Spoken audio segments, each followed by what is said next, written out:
Life as You Own It with Mark McDougall and Craig Miller.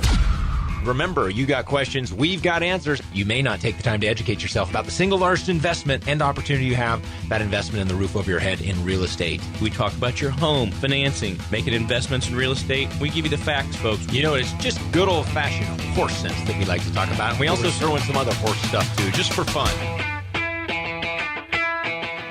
All right, this is Life as You Own It. Welcome. Craig, welcome to the studio today. How are you? Welcome to you, Mark. Let me welcome you to the studio. I'm great. All right, good. Well, we're going to have a fun show today, folks. We've got a lot of information to cover, and we appreciate you hanging out with us for the next hour. Remember, tell your friends, tell your family, tell everyone you can that there's this exciting new show in your market, because in most of the markets, we've just been spreading across the nation in the last 3 months. We began the journey in late November. I guess that's probably 4.5, 5 months when we syndicated the show. And we are getting ready to announce that we're bringing a new team member on 2 weeks from now. Another affiliate, and the list keeps growing. Will put us right up close to 40. Yeah. 40. Right That's at an 40. impressive number. Isn't it 40? 39. Oh, So 39. it is Yeah, just 40.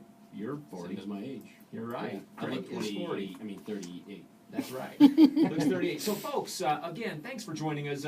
Today's show is going to be filled with all the information you need to be a sophisticated consumer. And for some reason, if we don't cover something that you think is meaningful and empowering to you on any given show, well, you've got two options. You can check out you can go to our website, because I'm certain you'll find something meaningful and empowering there on past episodes, or you can call us. Rosa, what's that number? 1-800, 877 300 1536. 1536. 877-300-1536. Folks, it's a new number. Guess why it's new? Because we have people standing by 24 hours a day, 7 days a week, ready for your calls. They're here, and there, and everywhere to help you. If you've got a question, you've got a suggestion, something you'd like to hear, you've got your own scenario you'd like to run by us that we may read on air, or just call you back and give you some candid advice, you want to call that number. People are calling, too. 2 o'clock in the morning, not sleeping, tossing, turning. Correct. Real estate transaction going on, something to do with your finances. It's like, I got to get an answer to this. And there's only 2 guys that I trust. Yeah, you got it. My realtor told me this. Should I do it? Probably. Maybe. Maybe not. Maybe not. This financing deal I just got put together by my brother-in-law, who said he's giving me the best deal in the United States. Who else could give me this deal? We know he's a dirt Is bag. it the real deal? All right. Just because he's been married 17 times to 6 different women doesn't mean that he doesn't know what he's doing. Notice that 17-6. That's kind of an impressive number, actually. I guess. Yeah. Okay, folks. So 6 different mothers. that's right. All So right. there's a first time for everything.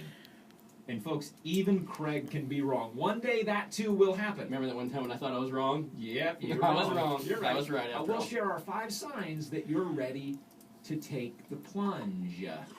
What is the plunge, you ask? It's becoming a first-time home buyer. All right, and you're not quite ready yet. So you listen, you don't have the 5 signs aren't all hitting, so you determine you're not ready. We've got your 1-year plan that will have you game ready. Remember, folks, just like anything, limited commitment, limited results. You must follow the steps. Also, Craig's going to discuss not 1, not 2, not 3. Well, you get the trend here, folks. We're doing things in 5s today. 5 home design trends that he's seeing for 2014. 4 with an E. Exactly. 4A. You golly, just because I type it, you type it next time. I just had to say. That's right. It is You just still had to say 4. 4. Exactly. All right. And Okay, F. so, and we'll also discuss Elise Glink's 5 trends that Craig may or may not share and tell you why they're here to stay or gone by summer. And what about the trends Craig saw at the Home Builder Show earlier this year? You want to stay tuned for those. You got a spare grand in your pocket, Craig? Got a spare. I might have a Spare? grand, but You it's got a not spare tire around your waist. No, I don't. I don't know about that, but okay, maybe you don't. But if you got a spare grand in your pocket, we'll tell you what you can get in Detroit, Michigan. Craig, don't get any crazy ideas. We're going to tell you what you can get, wholesome Motown. thing you can get in Detroit, Michigan for $1,000. Okay. Quite a deal. And finally, what happens when Wall Street owns your street? Okay, maybe they don't own your entire street, but what if they own a bunch of the houses on your street? We'll discuss that. And remember, we also have what? What's a staple of our show, Craig? We talk about rates. We Yeah, tell you what rates. rates have been doing and where they're headed potentially. Just give you that update so you know what the national averages are. And You can apply those. And the should you stay or should you go scenarios that we love. They are our listeners' real life scenarios. Throw it at us. We'll give you an answer. And the rules are you give us as many details as you can that actually have a yes or no scenario to them that we're going to give. Right or wrong, we're going to give you the scoop and we're going to give it to you quickly. Well, or we're going to buzz Craig when he's not giving it to you. I'm going to bloviate for 14 minutes after each That's just a guaranteed Qualify, staple of the show. bloviate. That's right. There is some I'll say stay bloviation that or goes go, on in and our I'll short just- show each and every weekend. All right. So, you want to jump in with those rates? Let's jump in with them and reminding you again, folks, 877. Write it down, post it on your refrigerator, put it somewhere where you can find it. 877-300-1536. 24 hours a day. Call us with your issues, questions, concerns, ideas for the show, whatever you want. We'll take care of you. All right, so rates, here we go. National average, folks, the national average every week, we basically is on the general average of a $200,000 loan amount, 20% or more equity, excellent credit.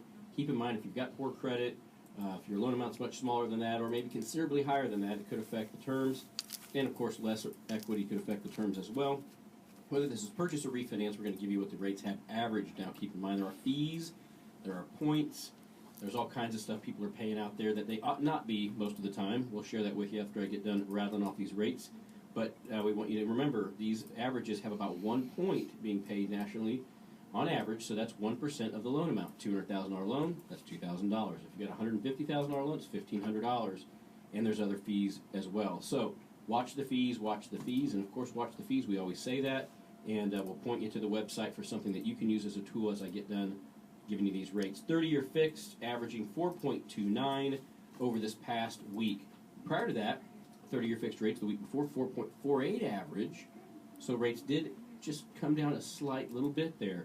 Could ultimately affect the quote that you get. So that moved in the right direction for you. 15-year fixed, 3.30 versus 3.31. The shorter term fixed rate mortgages did not move much at all. 5-year ARMs, 3.30 versus 3.35. So an ever so slight improvement with the adjustable rate mortgages. Remember, a 5-year ARM, that rate is fixed for 5 years. It's 30-year amortization. It can adjust after 5 years. It may be a great loan product for you or other adjustable rate products that are fixed for a period of time if you think you're going to be moving or doing something different with your loan. FHA 30-year fixed, 3.99 versus 4.12. Folks, remember, fees and costs play a big part of the quote that you get. You might get the lowest rate quote from multiple lenders that you talk to, but they have the highest fees. Go to lifeasyouownit.com. Check out the break-even formula. We want you to use this math, simple math that you can do, and if you can't do simple math, find someone who can to help you. Make sure you know whether or not you are making the right decision financially based on fees and costs combined, not just rate. All right, there it is, folks. The should you stay or should you go music. Craig, you ready? All right, Brent in Lee Summit, Missouri called with the following. Great show, guys. All right, that's all he's got. We like it. All right. Thanks, Brent. Stay. Okay, I have 5 investment properties in the state of Missouri.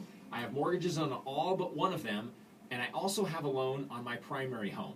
I'm having a hard time finding a bank that will give me one loan that covers all of my properties, and I want to know if this is even a good idea. On average, the rates on my investment properties are about 5.5% or so, and I have good equity in all of them. Craig, should he stay or should he go? Stay. Stay. And I'm going to do my bloviation now. No, elaboration on that is this. Leave it alone. You don't want these all in one, blanket loan over all the properties. Having them on individual mortgages is an advantage to you in the case that you need to liquidate 1 or 2 of the properties potentially, or borrow against one or another. Now, sometimes having more than 5 mortgages or 6 mortgages or so on can affect the type of loan programs that are available to you, but that's opening them back up. 5.5%, not a terrible rate to have on an investment property. You might be able to do slightly better, but only if you can do so without paying a bunch of closing costs. Exactly. So, sit tight with what you've got for now, unless you check into a refinance option that does lower the rates on those properties and gets all those loans done, and there's no fees and costs or very, very little fees and costs. And as you know, folks, you may not know, there are actually blanket mortgages that you can do. They're commercial-type transactions. They're going to be at higher interest rates, and Craig brings a fantastic point in there that if you got to liquidate one, you may not be able to do it with that blanket mortgage. Good suggestion, buddy. No problem. That's Good. what I'm here for. All right, Not folks. just to look pretty. Well, you're not doing that. Life as you own it. Back in a few. All right, friends, we are back. Life as you own it, talking tacos here. Actually, we're talking tacos during the break. We were also talking Rose's ringtone renovations, right? That's right. Recommendations. Or recommendations. I like renovations. I like We were renovations. talking about maybe changing, Not as much freshening as I up like my tacos. ringtone because the theme song to it used to be Truth and Lemmy Show was Sweet Home Alabama. Yeah, And I've had it as my ringtone for a number of years, and I was just saying off air that it's about time. Every time I hear that, I think darn, Mark's I forgot standing to turn behind my me. ringer off. Phone's going. Yeah, exactly. Gosh darn it. Hey, speaking of tacos, I just want to Yeah. say for the record, for everybody who's spanning the globe listening to this show, I make the best tacos on planet Earth. Really? Guarantee you. Someday, I'll have a taco joint, and everybody will be lined up outside. You know, yeah, I've In had the your ring. tacos, and I like that you your presentation is great because he's so thorough. He actually gets the wrappers from Taco Bell, wraps his tacos up in them, Yeah. and then serves them to his Yep. family and friends. Exactly. He is quite the chef. No, I'll make some tacos this summer for everybody on staff, and they'll just be like freaking out. about They my possibly tacos. will. Hopefully not. Afterward, after eating, Run give it a into the couple toilet, hours. freaking out. Give it a couple hours. So we did have a Freak business out. idea. It was Rose's ringtone renovations. You give her some of the things you like. You like long walks on the beach. When you were born. What's your sign? All those things. She will make recommendations for the perfect ringtone. Okay, maybe that one won't Oh, take it off. cost you $300. Just thought. Always throwing them out there. Okay, so we promised some good information for you folks. We've given you where interest rates are. We've actually had a pretty darn good should you stay or should you go scenario. It's think always so. good when the listener starts off with great show guys. We always so Brent, prefer he is a those. good man. We Brent's a didn't good really man. like his Lee Summers, questions, or we right? liked the first sentence. Yeah, he started well and finished a little weak. But let's talk about those first time home buyers, folks. All of us at one time were first timers, and some of it was in sometimes purchasing home. So My we want first to time make was sure. my second time, though, just so you know. Was it? Yeah. Okay.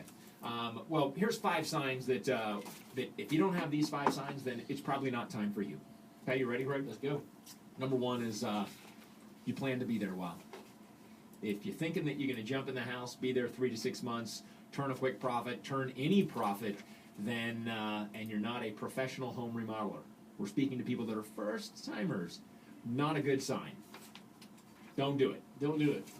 Another sign You is gotta know that that you're going to be staying put. You got to be grounded, is what we're trying to say, folks. that's right. Another sign is that you're prepared to be flexible. So you've got to understand that you may not get in that first house. You may not get every single thing that was in that dream you had when you were 7. You know, where it was the castle. Maybe yours, it was the pink castle with the butterflies. Right. Right. Moat. With And the chocolate moat. syrup in it. Yes, That's a little possibly. story, a kid story I read to my daughter. Yeah. Yeah. So make good sure you are flexible because again, this is the first time. You may not find every single thing on the dream checklist, and you don't want to wait until it is perfect. Just make it good. All right. I gotta That's not- rewind that's on not a one good thing. Yeah. A lot of first-time home buyers are upwardly mobile in their careers. Maybe they're just starting out in their careers, or they've taken a job that has an opportunity for advancement fairly quickly. If you think there's any possibility you might get relocated for work, or what you're doing is a job that has multiple different opportunities for you in the near future, starting that job, hold off just a little bit and see how it goes if you're starting out that new career move right out of school or whatever, because that's what I see the most. Right. Common in the day-to-day operation of the job. People call me and say, well, remember how we thought we'd buy this house and stay here for 5 to 10 years? Guess what? I got this great promotion. We can't turn it down. We need to move. And they take a big hit selling that house a year later. I have an idea. We could lump that one under the number 1 I gave. That was under number plan 1. to That's why I stay. said Okay. rewind. That's why I got to rewind back. Oh, you were just You didn't give me a chance okay. to further I got do it. my All right. bloviating thing. Didn't that I mean like to jump in. So, yeah, I had to. Making sure I- Sorry, I just wanted I was trying to infer Say that you may something. not have been paying attention, but you're paying very good attention. Congratulations. to take a bunch. All right, number 3, here's a sign, is that you are financially ready to take the jump, that you are pre-approved. And even if that pre-approval consists of meeting with a mortgage planner, which we strongly recommend, it should at a minimum come with you sitting down, crunching the numbers, doing a financial plan, doing a budget, and identifying how this fits into your financial picture. So pre-approval is just a part of it. Does it fit into your overall financial picture? Can you afford it? That is the key part we need you to do before you become a first-time home buyer. All right, Craig. There's very few of you out there. There are a couple. I've run into them over the years where you've inherited some money and you can actually pay cash for your first home, and you get in a big hurry because you're paying cash and you don't meet with any financial type person because you don't need a loan, so you don't meet with a financial person. You just work with a realtor who says, oh, yeah, you got to just buy this cool house. Please meet with a financial advisor. Make sure you a really solid financial advisor or a certified mortgage planner, preferably both, so that you can look and see if maybe it makes sense to still take out a mortgage even though you've got the cash to buy that property. Don't jump into something just because you can write the check and then regret it later. Keep rolling, Mark. Sorry about that. I had to throw that piece in. That's all right. Real life experiences here. Okay, folks, and a part of making it your financial plan is this is a novel concept, and not as novel as it was about 5 years ago, but save money for a down payment. Not just for down payment, but have reserves so that you can afford to keep the house once you're in it. Do all in the form of a budget. Make sure you do all the real expenses that are associated with home ownership, but save your money so you have money, not just for your closing costs, but for a down payment. Whether it's 3.5%, whether it's 5%, that puts you in a position where you have a little bit of equity, but more importantly, where you have taken the time to really be disciplined about preparing for what is probably the biggest investment you'll make in your life. And it is a good thing, I believe, to have a little bit of skin in the game, to invest in that hard-earned money in what it can be a very rewarding investment, but more importantly, a roof over your family's head that you can keep as long as you want to. And then lastly would be have expectations. Get real about your expectations. Make sure that, as we said, that you may not find the perfect home, but make sure you find the right home for you, that you understand what you can afford, that you look at the numbers, that you've set them where you're not going to be disappointed when you end up with the 2-bedroom, 1-bath, first-time home that's 1,500 square feet that you can afford versus the 5-bedroom palace that we may have mentioned earlier that has the chocolate boat. And you also have to have realistic expectations. That music just threw me off. You got to be realistic about how much work goes into finding this first home too. You're going to spend time on it. You're going to spend maybe a little bit of money, but it can be stressful. You're going to have to take some time off of work sometimes. I mean, there's a lot that goes into it. You're going to be like ill. You're going to be what else? No, I mean, but it's not like on TV where you just look at 3 houses, you find the one you like, and you go, "Wow, that's the one." So that is pretty cool. Which one's it going to be? That's right. Anyway, it takes some work sometimes. All right, folks. Whenever we come back. Nope, we're not coming back. We're doing a should you stay or should you go scenario. Gosh darn it! It's first time. You threw me off too. Hey, you know what? I'm a first timer. First timer doing the show, as many of you probably think each week when you tune in. Okay, so we have Craig. Yes, we have a first-time home buyer scenario. No, we don't. We have Candace in Oklahoma City emailed, I owe $264,000 on my house and need to borrow from my equity. My house should be worth around $350,000. I have a rate of 4 7/8 on my current loan. Do I refinance and take cash out, or just get a second mortgage? I need at least $20,000 to help my daughter. So she owes $264,000. She believes the house is worth $350,000. Her rate is 4 7/8. Wants to know if she should cash out or do a second mortgage. Needs to get $20,000 out of that. I don't know which ones stay and which ones go. We're just going to say go, period, to give you the go. Go. Candace, what you need to do is speak to a certified mortgage planner, someone who can really take a hard look at your overall financial picture, not just this one particular scenario that you're doing, although that's the bottom line you're trying to accomplish, and see where is the best resource for getting a hold of this $20,000. It may be in the form of a second mortgage. It may be a cash-out refinance. Based upon your $350,000 estimate for value, you do have enough room to get your $20,000 out on a cash-out loan.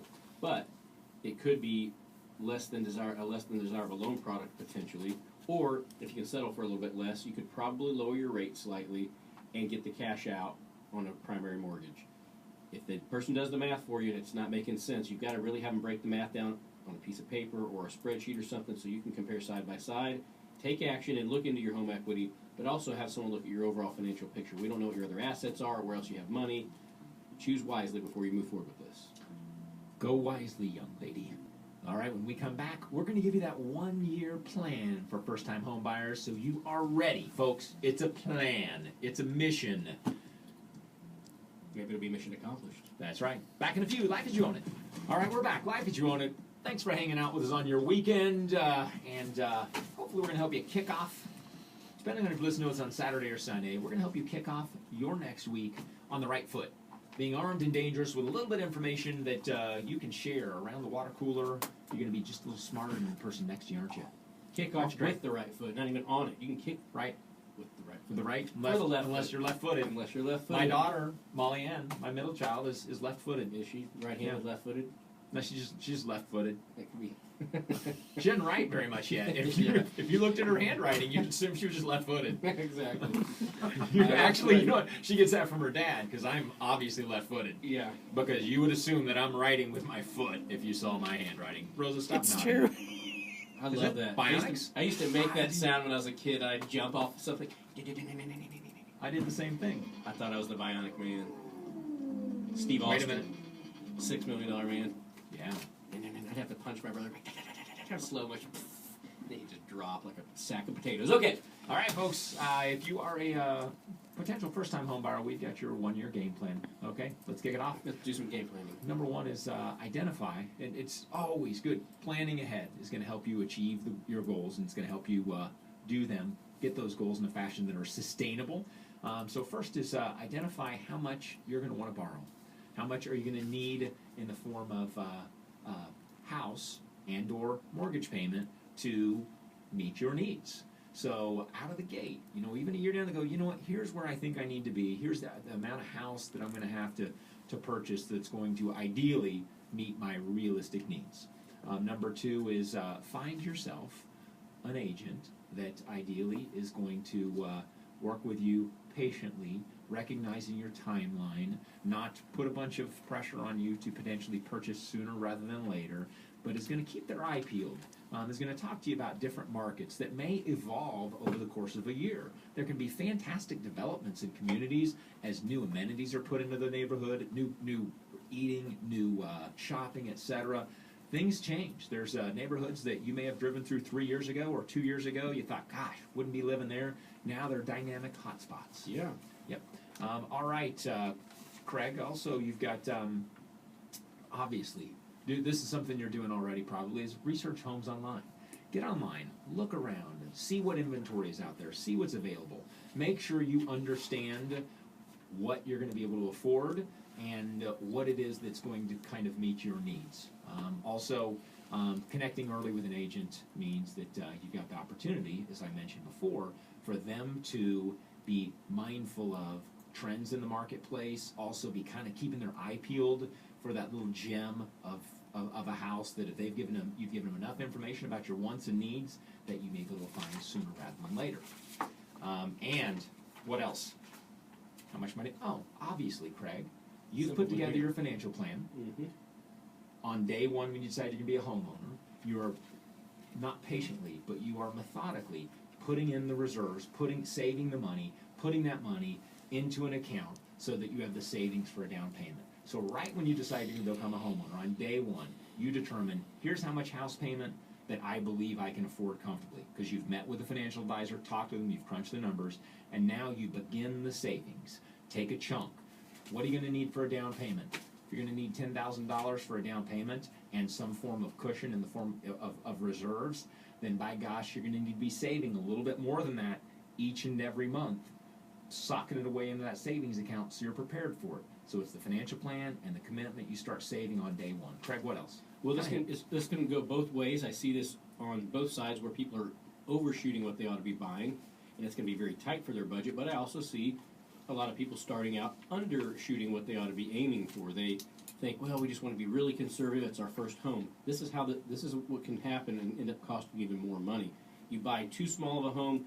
You buy in an area that you're compromising on because the price of the home fits what you think you should be buying, and then you regret the purchase 6 months later, a year later, 2 or even 3 years later, and you're looking to buy it again. How that can work against you is, in an ever-increasing market with home prices increasing, you buy now, and then you may sell your home for more money later, but when you go buy that home you should have maybe bought in the first place, you're paying more money for that. Plus interest rates are probably going to be higher. So make sure when you make this decision, you've looked at all the factors, most of which we just went through, but consider everything and take a hard look at your budget, not in such a critical I appreciate people that are conservative, but sometimes take a look at, how am I up for advancement at work? Am I going to be receiving a promotion? Do we have a good amount of reserves in the bank? Some factors point to that you should not stretch, but maybe reach a little bit higher than what your most conservative budget thoughts would be. I know myself personally, my first home, bought too small of a home. I was kind of nervous, scared. young, buying my first house, and I kind of bought a house that just wasn't the best house for me. And a year later, there I was in the market looking again. It cost me a little bit of money. So There you go. All right, to recap, folks, do the budget, do the math. How much can you afford? Then begin saving so you can hit that goal. Next, find yourself a real estate agent that's not going to apply a lot of pressure to find today, that knows your timeline is about a year out because you got to save that money. Next, do the homework. Get online. Use all the tools you can to understand what the real expense is going to be. Look at all those houses that are there. You can get a good indication of what is going to meet your needs and what is in the marketplace. And obviously a part of this is really pin down where you want to live. What are the amenities that you think you'll need? What is it that you want that's going to help find that first home, make it the right home for you? Get them pinned down and you will be successful within a year. All right, Craig, you ready to discuss those 5 home design trends for 2014? I'm more than ready, Mark. I'm just so excited to do it. We're also going to talk about what you saw at the 2014 Builder Show. Yeah. Exciting stuff. And we're going to let you know what you can get for $1,000 in Detroit, Michigan when we come back. All that and so much more. Life as you own it.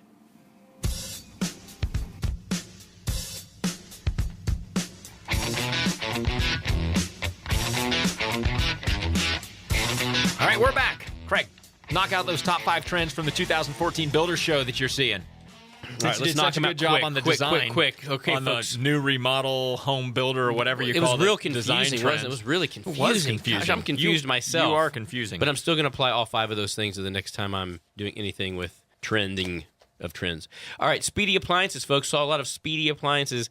Of course, we're always pressed for time this day and age, and the more technology we get, the more people expect you to be able to do everything in 5 minutes. So that includes cook your meals and clean your stuff. There's a Viking oven, and you can get it for, looks like just a small $10,000. That's You can cheap. get 10 of those things in Detroit I'm talking about for that $10,000. So 15 times faster than conventional ovens. So, hey, Dang, you so get that your means 10 I grand back. could make some biscuits 15 times, like in a minute. Put some mustard on them. That's right. We should start a All right. biscuit company. So then we got greater connectivity. Of course, there's more and more products coming out to help you to kind of handle all the home stuff, maybe even away from home. So between Wi-Fi, between remote this and that, lights and heating and cooling, and all the ways to control your home electronically from a distance. Great set ways your to alarm. save money. I mean, you can cost effectively too. I might add that you can watch. You can handle the security of your house. You can have remote cameras. You can watch them on your iPhone. You can control the thermostat. It's becoming smart homes are becoming very affordable to the middle income earners. Smart home. Yep. Get smart. Shades of gray, folks. The color gray is moving up on the list. It's becoming the more popular palette. Those neutral colors you were just Neutral talking about, colors. my friend. There we go. Gray. They say that's going to be the number 1 color for bathrooms in 2014. Bathrooms potentially. and your hair. That's right. Now I don't. And still- your hair in the bathroom. I did find a couple gray hairs the other day for the. I haven't had gray hair, man. So I don't know. Mark, you're aging me, brother. I know. All right, smart fixtures. So the term smart appliances, as it was, a couple years ago, started coming out. Now we're talking about smart fixtures, whether that's faucets, whether that's lighting, etc. So a lot more smart fixtures are coming along, and then high tech homes. We kind of talked about a little bit with the other one, but the Gee-Whiz winner was DuPont's Corian countertop with embedded wireless phone charger. You just set your phone on the counter. You don't have to plug the thing in. It just through cool. Electromagnetic force charger from Mark. I guarantee you'll have that. A lot of cool stuff like that. There is all kinds of cool gadgets. Check it out for yourself. But anyway, high-tech homes are, everyone wants to get into that cool technology stuff. So, All right. high-tech sound What can you do in systems. Detroit for $1,000, Craig? Want to take a guess? There's a lot of things you could do in Detroit for $1,000 that would get you in jail. See a couple Tigers games, have a nice wouldn't be meal. Yep. You can also purchase a house. You can bid with $1,000 as part of its battle against blight. The city of Detroit has developed a website to auction off 15 vacant homes for opening bids of $1,000 at the rate of 1 property per day. The homes are part of the inventory of 16,000 vacant homes the city owns. All of them the result of tax lien foreclosures, folks. So might be an opportunity for you to become a landlord now. Make sure you look at the block, because just because you own a home cheap doesn't mean that it may be a good investment, because you got to have someone that's willing to move into the home. So, but opportunity is a knocking, and Detroit thinks that this might be the way to do it, and I won't argue with them. Okay, also, Craig, it's our last bit of business. Oh, when Wall Street becomes a landlord. Yeah. So in that vein, just like the city of Detroit isn't necessarily becoming a landlord, but they took on 16,000 properties. A lot of urban cores, a lot of cities with large urban populations have done the same thing. But Wall Street found opportunity as the housing market was in shambles and started scooping up properties, remodeling them, many of these properties, and then turning them into rentals. Now, that can be a good thing because it scooped up the inventory, which is a good thing for the market, which in turn pushed up prices some. But the reality is the investment opportunity in those, as we've seen the turn in the housing market, it may or may not be a good investment for your investment dollars. So what does happen on Wall Street? Well, they put a lot of money into the communities, which is good. They're buying the homes. It's a good thing. They drive up the cost of homes, which is a good thing. They take a lot of properties that are in disrepair off the market. And ultimately, if you're an investor in the market outside of real estate, may not be a good play for you because these are not performing like they would have thought they are. Yeah. All right. Hey, that's an end of another installment of Life as You Want It. We hope you join us next weekend. Hope you had some fun. Remember, tell your friends and family we're here for you. Folks.